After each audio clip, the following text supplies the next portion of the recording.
大家好，我是戴镜拿着话筒拿了3片片人间课堂。最近有好多小伙伴想看这部剧的解说，开始之前啰嗦两句，本故事纯属虚构，未成年人。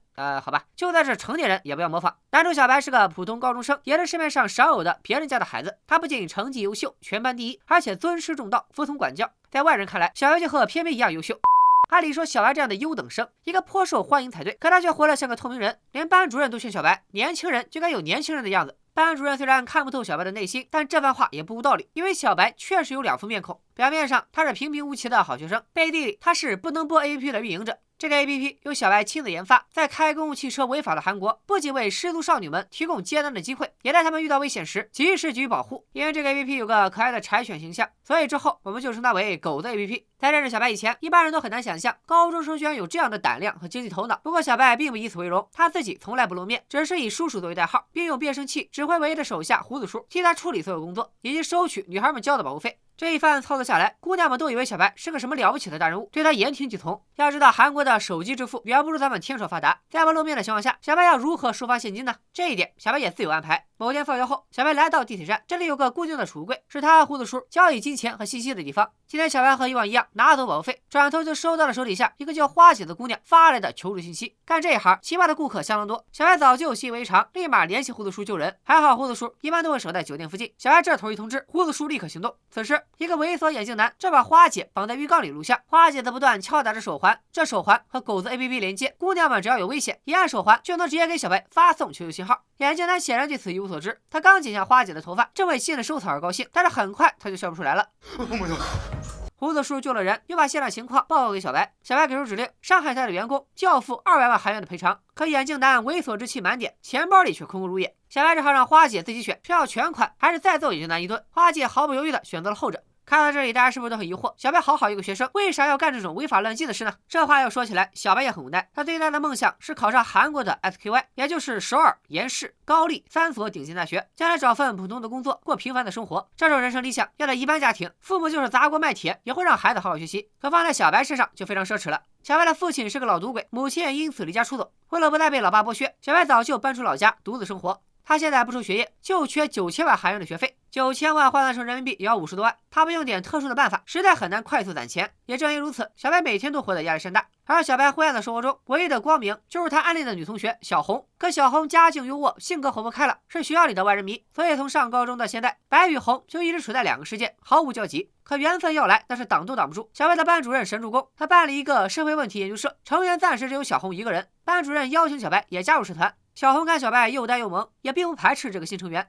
当晚，他们讨论了很多学生的心理问题，两人很快还约好周末一起进行社团活动。但就在小白情窦初开的时候，他手下的姑娘们却不让人省心。姑娘们都住在同一个宿舍，而小白的同班同学阿珍居然也在其中。阿珍做这行的理由相当离谱，她的男友阿强是个花瓶软饭男，虽然比阿珍高一级，但是吃喝玩乐全靠阿珍掏钱，这导致阿珍在恋爱上的投入就像无底洞。阿珍最近给男友买的限量版手机壳丢了，她着急买一个新的补上，所以迫不及待的想要接单赚钱。可小白这周末要和小红见面，他决定给姑娘们放1天假，还让胡子叔也好好休息，顺便修一修他的破翻盖手机。第一次和女生约会的小白手足无措，大门打不开，咖啡也不会点。小红一点也没嫌弃他，反倒是在聊天中，小红得知小白一直自力更生，他顿时就来了兴趣。就在小白正享受和小红的2人世界时，阿珍背着小白和胡子叔在狗子 APP 上偷偷接了一单生意。可是他绝对想不到，下单的顾客正是花姐上次遇到的猥琐眼镜男。眼镜男带了2个朋友，就想趁这次打击报复。他二话不说，先保了阿珍，就等胡子叔来救人，好好揍他一顿。可当阿珍敲响手环求救，只联系到了小白。等小白再想找胡子叔，才想起来胡子叔的老人机正在翻修，根本接不到电话。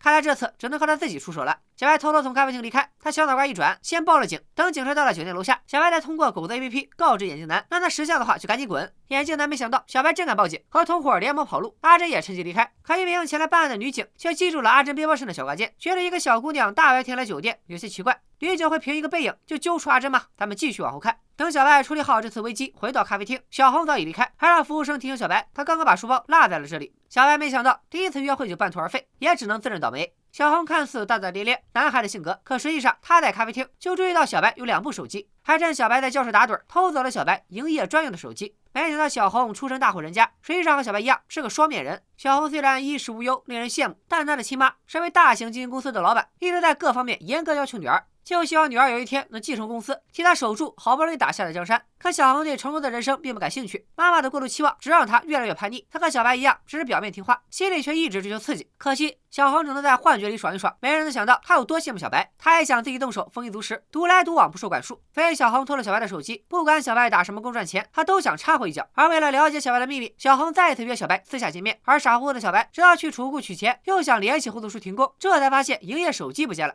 好在2部手机能互相定位，地图显示他的营业手机就在学校里。小白匆匆赶回学校，四处寻找手机，可他眼神不好，身手也不行，只是看到一个相似的手机，就一个腐虫外加一个小华，直接搞砸了阿强给阿珍准备的惊喜派对。阿强可是学校的扛把子，当时就把小白拽过来一顿胖揍，阿珍拦都拦不住。直到小白的赌鬼老爸突然出现，阿强才带着小弟们散去。不用想也知道，刚刚那个相似的手机根本不是小白的。小白和老爸许久未见，也是话不投机半句多，父子俩没说两句，小白发现营业手机就在附近，当即就跟着定位去追小红。而小红正在翻小白的相册，居然发现了小白的小金库，那可是几十卷大额韩币，这让小红对小白的工作更感兴趣了。正巧这时阿珍发起了工作申请，小红虽然不知道狗子 APP 是干嘛的，但也点下了同意键。可阿珍经过上次眼镜男的折磨，只要接单就会头晕目眩，浑身冷汗，看症状很像恐慌障碍。所以这次他刚进门就开始求救。小红接到信息后，也按流程通知胡子叔救人，这搞得顾客也很无奈，啥也没干就被当成变态。胡子叔有点心疼阿珍，就劝他仔细考虑还要不要继续工作。另一边，小白见一时半会儿找不到手机，只能用旧手机联系了胡子叔。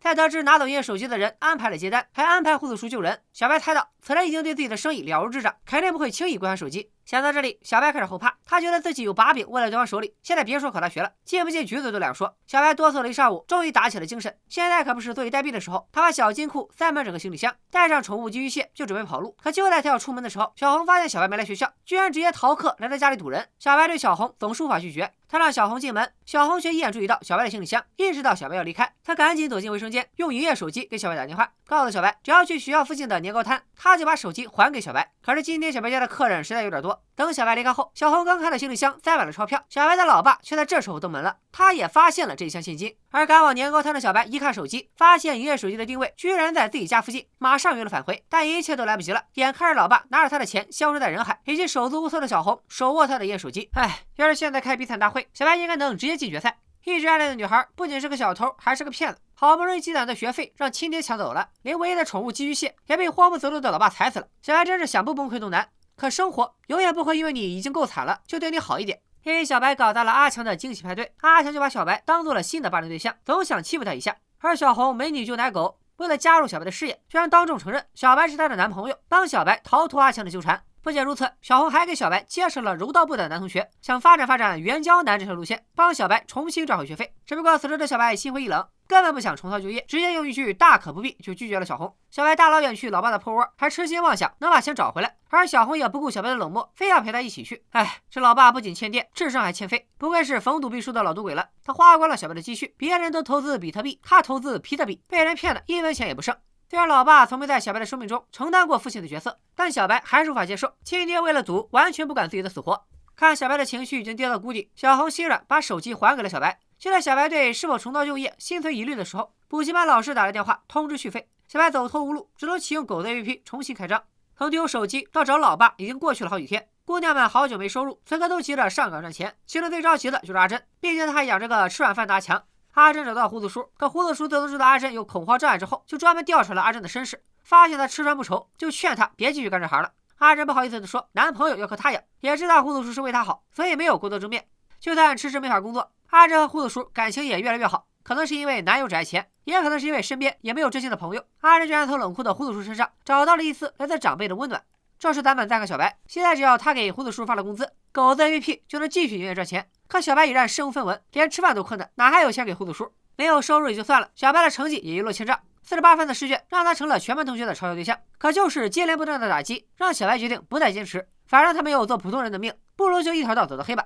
为了表示合伙人的诚意，小红给小白科普了学校里各种不为人知的内幕，有人倒卖励志烟，有人代写各科作业，也有人像阿珍一样做着见不得人的兼职。而小红想拉柔道部的学生加入，也是进行过市场调研的，因为柔道部学生本来就经常出入富婆的酒局，对接单肯定不会抗拒。可小白作为业内前辈，却不同意小红的计划。你想他们除了提供接单平台，最重要的就是为姑娘们提供保护。可柔道部的男生个个胳膊都比小白的大腿粗，想找富婆做生意，直接找不就得了，根本没必要让中间商赚差价。小红这一招不成，就寸步不离的跟着小白学经验。而小白也有发愁的事，经过老爸抢钱事件之后，小白觉得把钱放在哪都不放心，所以这次从储物柜拿到新收入，他就只能把钱随身藏在书包里。可藏在书包里就保险了吗？当然不行。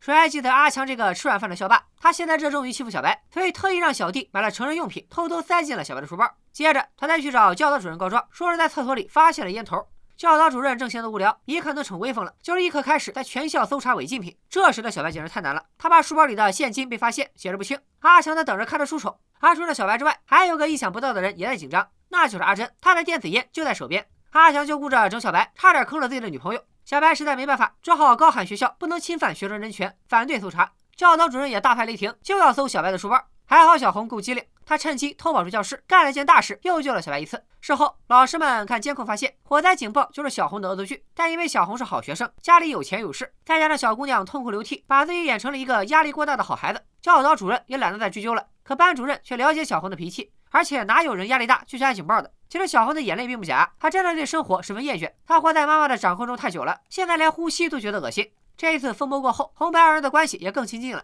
小红还帮小白找到了藏钱的好地方，就在社团活动室的沙发里。这里除了他俩，只有班主任会来，而且班主任从来都不打扫，所以把钱藏在沙发里再合适不过了。另一边，阿珍正在 KTV 给阿强庆生，可他最近都没有新收入，只能送阿强一顶便宜的帽子。阿强一看礼物不值钱，立刻川剧变脸，转头和 KTV 老板娘打得火热。阿强的小弟告诉阿珍，教导主任的大搜查全都是阿强搞的鬼。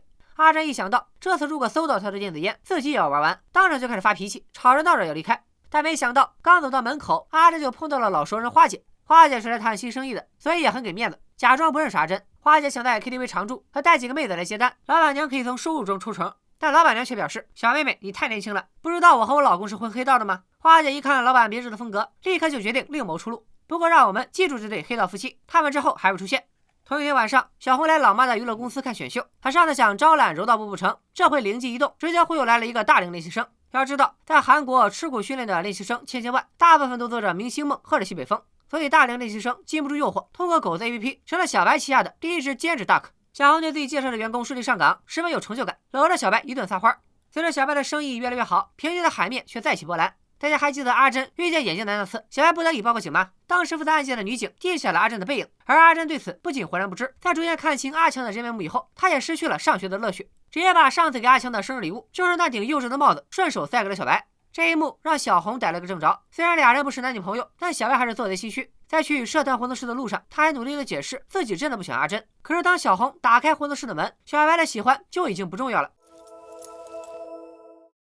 到这里，人间课堂的前5集就说完了，孩子们的人生走向似乎都进入了一个死胡同。小白和小红在各自的命运里挣扎，一个想过上普通学生的生活，一个想堕落到深渊看看。阿珍只是个恋爱中的天真少女，却要靠出卖自己获取爱情。她的男友阿强则像校园霸凌中最可怕的代表，没有理由，只是一味的以欺负别人取乐。这4个问题学生的出现是家长的失职，也是青少年心理教育缺失的必然现象。人间课堂就这样把真相赤裸裸的揭开，让少年们不美好的一面展现在观众面前，看上去既残忍又引人深思。可说再多都不如大人们放下成见，多走进孩子们的内心看看。当然，这个故事还在继续，小白和小红能否顺利营业，女警究竟会不会问出阿珍的秘密，以及他们如果度过了这次危机，未来还会有什么样的难题在等着小白。本期视频点赞过10万，人间课堂的后5集咱们立刻安排上。